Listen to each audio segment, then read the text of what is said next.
Science Galaxy के YouTube मंच पर आपका स्वागत है। साइंस गैलेक्सी ऑफिशियल में आजकल हम लोग चर्चा कर रहे हैं यूपीटीजीटी साइंस विषय की, और उसमें आज का हमारा टॉपिक रहेगा केमिकल बॉन्डिंग यानी रासायनिक आबंधन। रासायनिक आबंधन बहुत ही महत्वपूर्ण टॉपिक है। वैसे तो ये बहुत बड़ा टॉपिक है और इसको पढ़ने के लिए काफी समय चाहिए विस्तृत जानकारी के लिए। तो हम यहाँ पर आज की नोट्स ही इसके बताएंगे। बाकी हमारे वीडियोज पड़े हुए हैं केमिकल बॉन्डिंग से संबंधित, तो वहां पर आपको अगर समझने की जरूरत है, तो विस्तार से समझने की अगर जरूरत है तो आप वहां से इसको जो है देख सकते हैं। आज हम की पॉइंट्स बताएंगे और इसके बाद में हम लोग इस पर आधारित जो शॉर्ट क्वेश्चंस होते हैं टीजीटी के दृष्टि से, परीक्षा की दृष्टि से, उन पर हम लोग डिस्कशन करेंगे। तो सबसे पहले आज हम लोग इसके की पॉइंट समझते हैं और फिर अगले लेक्चर में हम लोग आगे बढ़ते हैं, देखेंगे, समझेंगे। तो पहला है इसका पॉइंट कि रासायनिक आबंधन होता क्या है।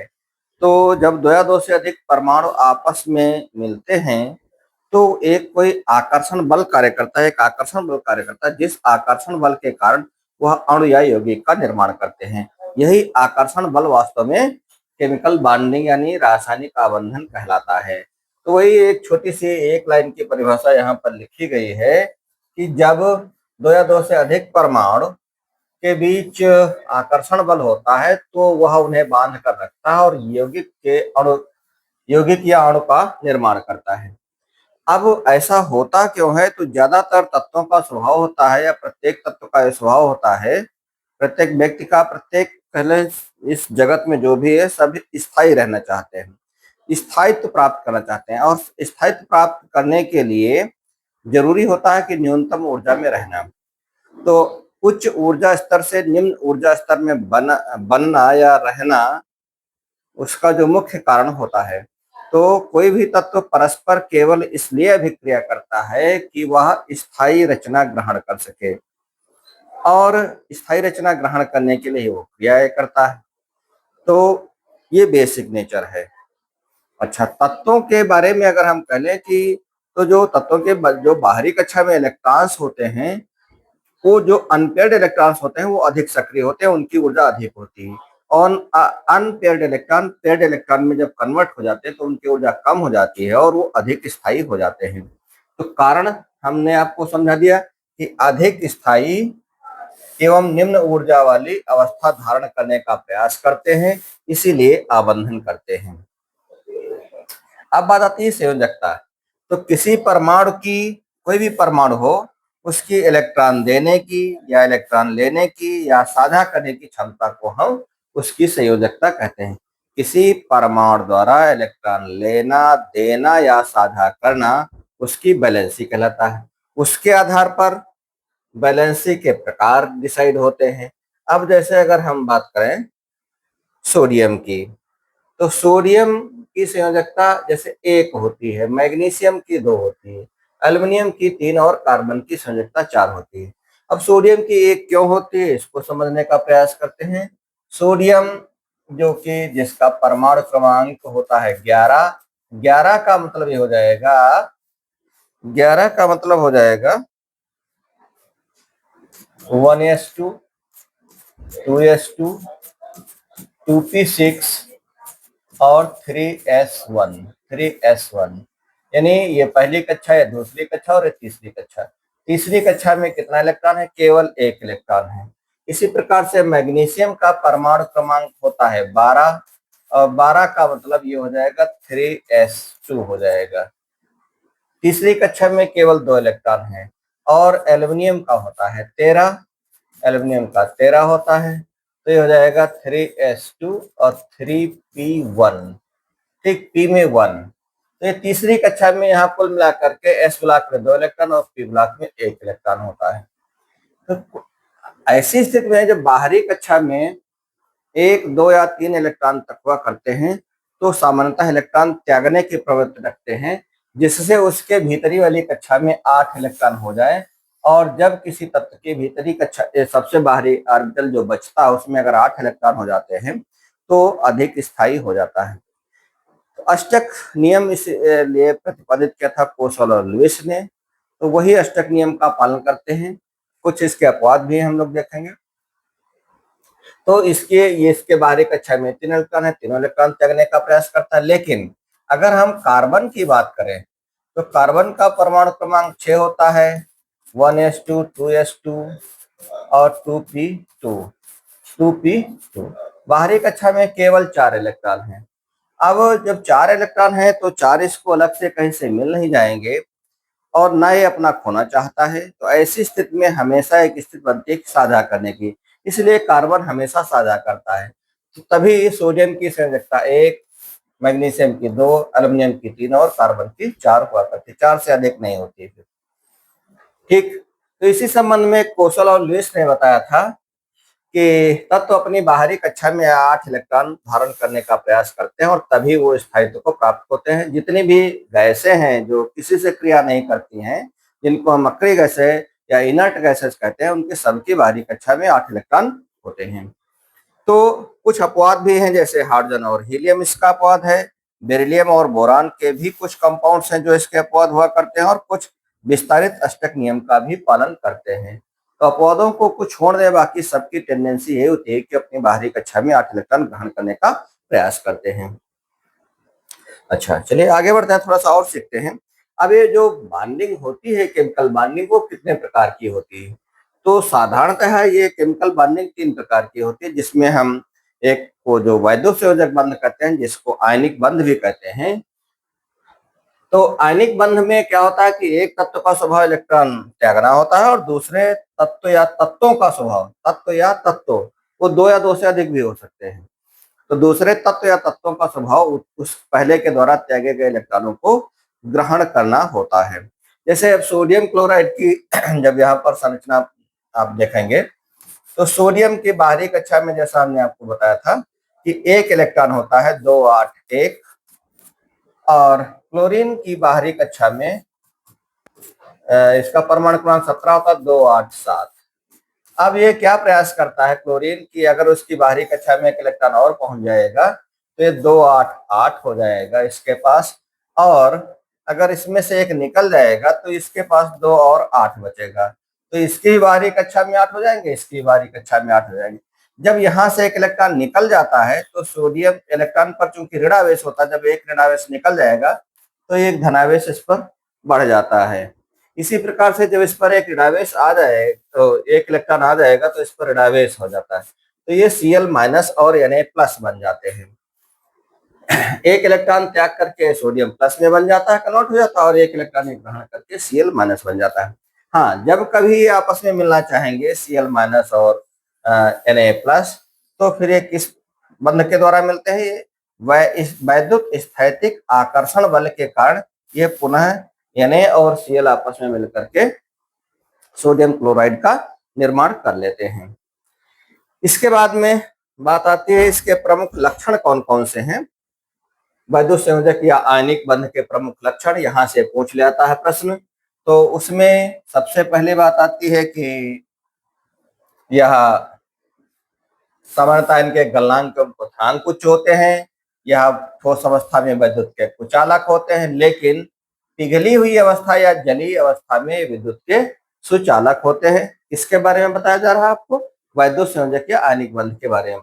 और सामान्यतः ध्रुवीय विलायकों में विलय होते हैं। ध्रुवीय विलायक जैसे H2O, आयनिक विलायक भी बोलते हैं। तो आयनिक या ध्रुवीय या अकार्बनिक विलायक, इनऑर्गेनिक सॉल्वेंट जो होते हैं उनमें विलय होते हैं। ये तो रहे लक्षण आपके आयनिक बंध के या वैद्युत संयोजक बंध के। इसके बाद में हम लोग देखते हैं सहसंयोजक बंध क्या होते हैं और इनके क्या लक्षण होते हैं। तो कोवैलेंट बॉन्ड्स जनरली इलेक्ट्रॉन की बराबर की साझेदारी द्वारा बनते हैं, इलेक्ट्रॉनों की बराबर की साझेदारी द्वारा बनते हैं। और इनमें अगर एक एक इलेक्ट्रॉन की साझेदारी होगी तो सिंगल बॉन्ड बनेगा, अगर दो दो इलेक्ट्रॉनों की साझेदारी होगी तो डबल बॉन्ड बनेगा, तीन तीन इलेक्ट्रॉनों की साझेदारी होगी तो ट्रिपल बॉन्ड बनेगा। ठीक, जैसे अगर हम H2 की बात करें, यहाँ पर एग्जाम्पल के रूप में बताया गया है, तो H2 का मतलब 2 हाइड्रोजन परमाणु और सबका एक एक इलेक्ट्रॉन। यहाँ पर एक ये हाइड्रोजन का इलेक्ट्रॉन है, ये दूसरे हाइड्रोजन का इलेक्ट्रॉन है। तो ये इसका एक इलेक्ट्रॉन ले लेगा और बदले में एक इलेक्ट्रॉन ले लेगा। तो यहाँ पर H2 का निर्माण हुआ। Cl2 के निर्माण में भी क्लोरीन और क्लोरीन, दो क्लोरीन परमाणु हैं। अब इसकी बाहरी कक्षा में भी 7 इलेक्ट्रॉन होते हैं, 2 2 4 2 6 1 7, और इसकी बाहरी कक्षा में 7 इलेक्ट्रॉन होते हैं। एक इलेक्ट्रॉन ये लेकर के बैलेंस हो जाएगा, एक इलेक्ट्रॉन ये लेकर के बैलेंस हो जाएगा। तो यहाँ पर एकल बंध यानी सिंगल बंध बन रहा है। हाइड्रोजन और हाइड्रोजन के बीच में सिंगल बंध, क्लोरीन और क्लोरीन के बीच में सिंगल बंध बन जाता है। इसी प्रकार से अगर हम ऑक्सीजन की बात करें तो ऑक्सीजन का O2 का जब निर्माण होता है तो ऑक्सीजन की बाहरी कक्षा में होते हैं 6 इलेक्ट्रॉन, 2 2 4 और 2 6 इलेक्ट्रॉन। इसके भी 6 इलेक्ट्रॉन होते हैं, 2 2 4 2 6। अब क्या होता है कि ये 2 इलेक्ट्रॉन लेकर के बैलेंस बदले में 2 इलेक्ट्रॉन लेकर के अपना अष्टक पूरा कर लेता है। बैलेंस का मतलब अष्टक पूरा कर लेता है। तो यहाँ पर ऑक्सीजन और ऑक्सीजन के बीच में 2 इलेक्ट्रॉनों की साझेदारी हो रही है, इसलिए ये डबल बॉन्ड बनता है। इसी प्रकार से नाइट्रोजन का भी केस आता है। नाइट्रोजन की बाहरी कक्षा में 5 इलेक्ट्रॉन होते हैं, 3 की जरूरत पड़ती है, तो नाइट्रोजन आपस में 3 इलेक्ट्रॉनों की साझेदारी कर लेते हैं, 1 2 3 4 5, 1 2 3 2 5।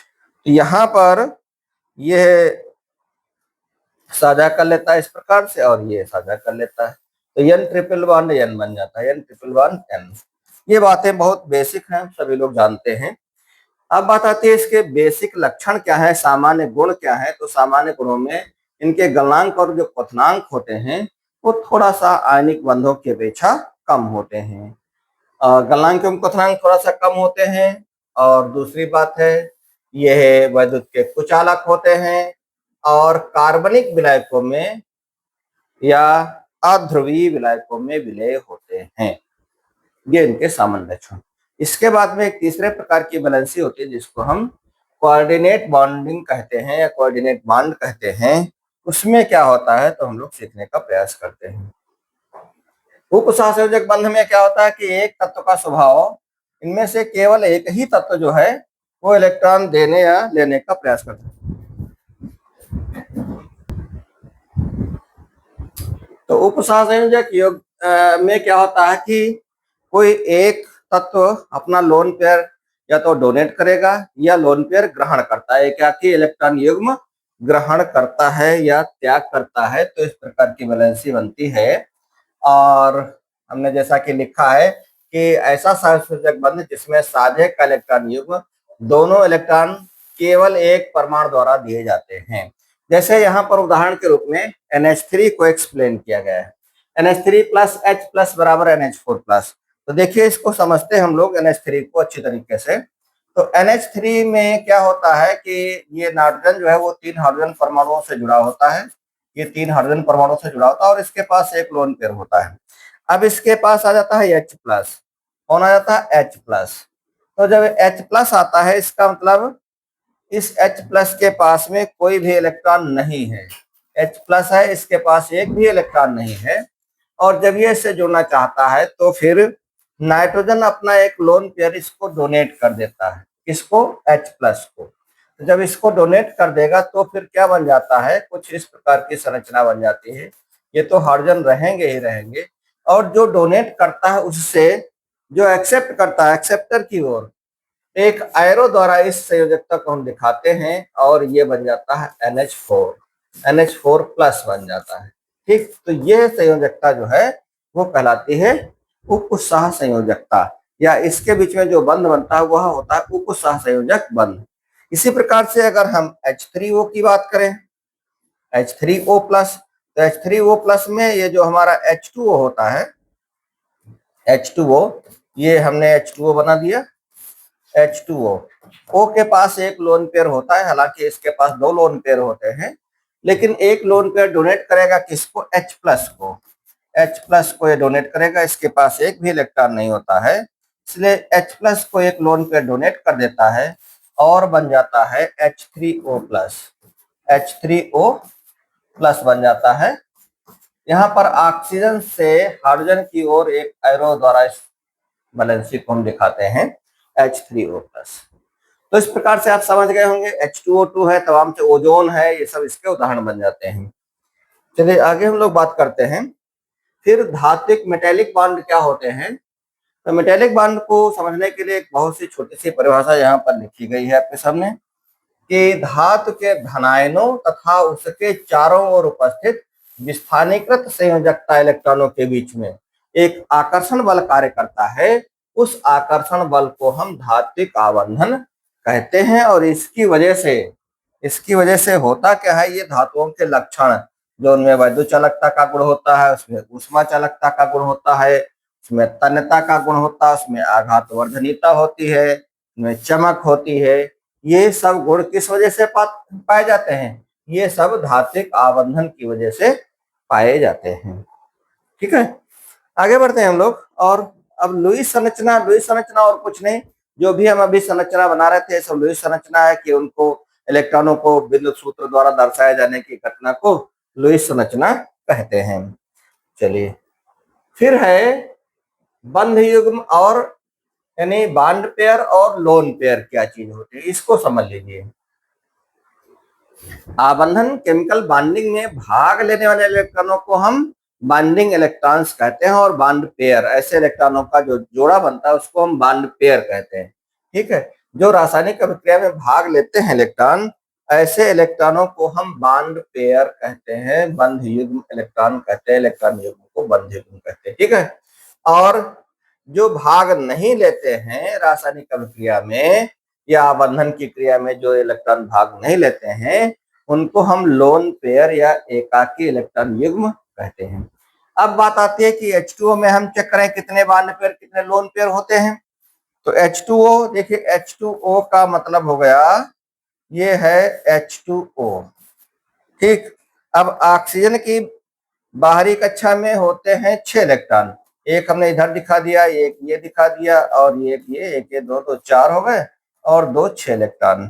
ठीक, और हाइड्रोजन की बाहरी कक्षा में होते हैं, हाइड्रोजन की बाहरी कक्षा में 1 इलेक्ट्रॉन होता है, ये हमने हाइड्रोजन का दिखा दिया, ये हाइड्रोजन का दिखा दिया। अब जब इसके बीच में बॉन्डिंग होती है तो कुछ इस प्रकार से होती है बॉन्डिंग। ये हाइड्रोजन 1 इलेक्ट्रॉन ऑक्सीजन का लेकर के बैलेंस, ये वाला हाइड्रोजन 1 इलेक्ट्रॉन लेकर के बैलेंस, बदले में ऑक्सीजन 1 इलेक्ट्रॉन लेकर के बैलेंस। तो यहाँ पर क्या केस हम पाते हैं कि हाइड्रोजन और ऑक्सीजन के बीच में एक बॉन्ड पेयर ये बन गया, एक बॉन्ड पेयर ये बन गया। बॉन्ड पेयर कितने बन गए? 2। तो यहाँ पर बॉन्ड पेयर हो गए 2। अब लोन पेयर जो रासायनिक अभिक्रिया में भाग नहीं ले रहे हैं, एक ये लोन पेयर बचा हुआ और एक लोन पेयर ये बचा हुआ, तो 2 लोन पेयर इसमें बचे हुए हैं। तो इस प्रकार से बॉन्ड पेयर और लोन पेयर को हम बहुत आसानी से समझ सकते हैं। और यहाँ से भी क्वेश्चन पूछा जा सकता है कि इसमें कितने बॉन्ड पेयर हैं कितने लोन पेयर हैं, तो उसको हम आसानी से समझा सकते हैं, कोई बहुत इसमें कठिन बात नहीं है। आगे बढ़ते हैं और समझते हैं वेस्पर सिद्धांत, valence shell electron pair repulsion theory. इस सिद्धांत में यह कहता है कि जो संयोजी कोष में जो इलेक्ट्रॉन होते हैं, वो इलेक्ट्रॉन एक दूसरे को प्रतिकर्षित करते रहते हैं, और प्रतिकर्षण की व्यवस्था इतना होता है कि जब प्रतिकर्षण न्यूनतम हो जाए वहां तक के ये क्रिया जारी रहती है। न्यूनतम प्रतिकर्षण होने तक उनके बीच में रिपल्सन जारी रहता है, प्रतिकर्षण जारी रहता है। अब ये प्रतिकर्षण किसके बीच में सबसे अधिक होता है? तो प्रतिकर्षण का क्रम ये है कि लोन पेयर और लोन पेयर के बीच में प्रतिकर्षण बहुत अधिक होता है अपेक्षाकृत लोन पेयर बॉन्ड पेयर के, और इसमें भी ज्यादा होता है बॉन्ड पेयर और बॉन्ड पेयर की अपेक्षा रिपल्सन ज्यादा होता है। तो रिपल्सन सबसे ज्यादा होगा लोन पेयर में, उससे कम होगा लोन पेयर बॉन्ड पेयर में, और सबसे कम होता है रिपल्सन बॉन्ड पेयर और बॉन्ड पेयर में। तो देखिए, लोन पेयर को हम एलपी कहते हैं, एलपी में रिपल्सन ज्यादा होता है, ये ग्रेटर है than LP BP, LP BP ये बॉन्ड पेयर होगा जिसको हम बीपी से लिखते हैं, ये है ग्रेटर होगा बीपी और बीपी, बीपी और बीपी। ठीक, तो ऐसे लिख सकते हैं। और इसके कारण जो है वो अणु की आकृति निर्धारित होती है। BeCl2 जो है इसी कारण रैखिक प्रवृत्ति का होता है, BF3 त्रिकोणीय समतलीय होता है, CH4 चतुष्फलकीय होता है, NH3 त्रिकोणीय पिरामिडीय होता है, और H2O की आकृति V आकार की वक्रीय होती है। तो इसके सब के बारे में हमने विस्तार से अपना जो लेक्चर है वो इससे पहले जो केमिकल बॉन्डिंग का है उसको आप देखिएगा, वहां और विस्तार से समझने को मिल जाएगा। फिर हम लोग आते हैं हाइब्रिडाइजेशन। संकरण क्या होता है? तो संकरण की परिभाषा होती है कि जब लगभग समान ऊर्जा स्तर के दो या दो से अधिक ऑर्बिटल आपस में संयोग करके उतनी ही मात्रा में समान ऊर्जा के नए ऑर्बिटल बनाते हैं, तो इस क्रिया को हम हाइब्रिडाइजेशन या संकरण कहते हैं। ये संकरण मुख्य रूप से जो प्रकार होते हैं, जो ज्यादातर पूछे जाते हैं, वो तो sp sp2 sp3 संकरण, एक ये ज्यादातर पूछे जाते हैं। हालांकि sp3d और sp3d2 संकरण भी पूछे जा सकते हैं आपसे किसी परीक्षा में, टीजीटी की परीक्षा में ये भी पूछे जा सकते हैं, इसलिए इनको भी हम ध्यान रखेंगे। इनके उदाहरण, जनरली उदाहरण सब यही पूछे जाते हैं, इसलिए उदाहरण भी ध्यान रखें। और अगर विस्तार से समझना है तो मैंने पहले ही बताया कि हमारे उन लेक्चर को आप जरूर देखें। तो चलिए समझते हैं। ये BeCl2 की संरचना, सबकी संरचनाएं दी हुई है। इनकी संरचना को बहुत ज्यादा डिटेल में समझना है तो आप वहां चले जाइएगा, उस लेक्चर को देखिएगा। आगे हम लोग बढ़ते हैं और अब हम लोग आते हैं सिग्मा और पाई बॉन्ड पर। तो जितने भी लोन क्या नाम सिंगल बॉन्ड वाले कंपाउंड्स होते हैं, जो जब सिंगल बॉन्ड आपस में बनाते हैं, तो सिंगल बॉन्ड वाले जो भी बॉन्ड होते हैं उनको हम सिग्मा बॉन्ड कहते हैं। ये मजबूत होते हैं, थोड़ा सा ज्यादा मजबूत होते हैं। और सिग्मा बॉन्ड बनते हैं एस और एस ऑर्बिटल के बीच में, अथवा एस और पी ऑर्बिटल के बीच में, अथवा दो पी ऑर्बिटलों के बीच में बनते हैं। और ये अच्छी अतिव्यापन से बनते हैं, अच्छी अतिव्यापन से बनते हैं, जिसको हम शीर्ष अतिव्यापन भी कहते हैं। और ये मजबूत होते हैं। और बाकी जो पाई बॉन्ड होते हैं वो पार्श्वीय अतिव्यापन से बनते हैं, पी और पी ऑर्बिटल के बीच में बनते हैं और कम मजबूत होते हैं। तो वही बात यहाँ लिखी हुई है कि जो हमारे सिग्मा बॉन्ड होते हैं ये कक्षकों के शीर्ष शीर्ष अतिव्यापन से या अच्छी अतिव्यापन, इसको हम अच्छी नाम भी कह लें, अच्छी अच्छे अतिव्यापन से बनते हैं, मजबूत होते हैं। और एकल बंध जो है वो सब सिग्मा बॉन्ड होते हैं। इसी प्रकार से जो पाई बॉन्ड होते हैं वो पार्श्वीय अतिव्यापन से बनते हैं और ये सिग्मा बॉन्ड की अपेक्षा कमजोर होते हैं। एकल बंध, सभी एकल बंध सिग्मा बंध होते हैं। द्विबंध में एक सिग्मा और एक पाई होगा, त्रिबंध में एक सिग्मा और दो पाई बंध होते हैं। ठीक, फिर इसके बाद में हम लोग आगे बढ़ते हैं और समझते हैं बॉन्ड लेंथ क्या होती है। तो बॉन्ड लेंथ समझने के लिए दो बंधित परमाणुओं के नाभिकों के बीच की औसत दूरी को हम क्या कहते हैं? बॉन्ड लेंथ कहते हैं। अगर कोई दो परमाणुओं के बीच में बॉन्डिंग है तो उनके नाभिकों के बीच की, दो परमाणुओं के नाभिकों के बीच की दूरी को हम कहते हैं बॉन्ड लेंथ कहते हैं। ये बॉन्ड लेंथ त्रिबॉन्ड यानी त्रिबंध में कमजोर होती है, यदि छोटी होती, कमजोर का मतलब छोटी होती है, कमजोर नहीं, छोटी होती है। द्विबंध में थोड़ा सा बड़ी होती है और एकल बंध में बॉन्ड लेंथ सबसे ज्यादा होती है। फिर इसके बाद में बंध ऊर्जा क्या होती है? तो बंध ऊर्जा का मतलब होगा किसी भी बंध को तोड़ने के लिए आवश्यक ऊर्जा को हम बंध ऊर्जा कहते हैं। तोड़ना हो या जोड़ना हो, जितना टूटने में ऊर्जा लगती है उतना ही जोड़ने में भी ऊर्जा लगती है। तो त्रिबंध की बाइंडिंग एनर्जी ज्यादा होती है, द्विबंध की कम होती है और एकल बंध की सबसे कम होती है। ये पॉइंट भी नोट करने वाला है, ये पॉइंट भी नोट करने वाला, बहुत इंपॉर्टेंट पॉइंट है। यहाँ से सबकी पॉइंट हमने लिया है। ठीक, तो इस आधार पर आप क्या देख पा रहे हैं कि त्रिबंध को तोड़ने के लिए ज्यादा अधिक ऊर्जा की जरूरत पड़ेगी। आगे बढ़ते हैं। अगला है कि बंध कोण क्या होता है। तो बंध कोण के बारे में समझ लीजिए कि केंद्रीय परमाणु से जुड़े दो बंधों के बीच में बनने वाला कोण जो है वो बॉन्ड एंगल कहलाता है। जैसे CH4 के बीच में 109.5 का कोण होता है, NH3 के बीच में 107 अंश का कोण होता है और H2O के बीच में 104.5 अंश का कोण होता है। ठीक, CH4 के बीच में 109.5 का, NH3 के बीच में 107 अंश का और H2O के बीच में 104.5। 109.5 का कभी यही लिखा होता है 109 अंश 28 मिनट, कहीं कहीं लिखा हुआ मिलेगा, तो वो दोनों बातें सही हैं। फिर अगली बात आती है इलेक्ट्रोनेगेटिविटी क्या चीज है, वैद्युत ऋणात्मकता क्या चीज है।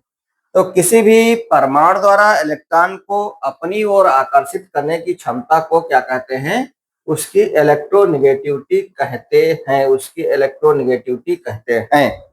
तो आज के लिए इतना ही, फिर मिलते हैं हम अगले वीडियो में नई जानकारी के साथ में, जहां पर हम आपको इस केमिकल बॉन्डिंग से संबंधित ढेर सारे प्रश्नों का जवाब देंगे और आपके सामने कठिन से कठिन और आसान से आसान प्रश्न, सभी टाइप के प्रश्न रखे जाएंगे। क्योंकि परीक्षा में कभी कभी कठिन पेपर पूछाता है, कभी आसान भी पूछ लिया जाता है, इसलिए ऐसा नहीं है कि हम हमेशा कठिन प्रश्न की ओर ही जाएं। अगर हम ज्यादा कठिन प्रश्नों की ही तैयारी करें और पेपर आसान पूछ लिया गया तब भी दिक्कत हो सकती है। तो इसलिए हम लोग आगे इसमें देखने वाले हैं। आज के लिए इतना ही, धन्यवाद।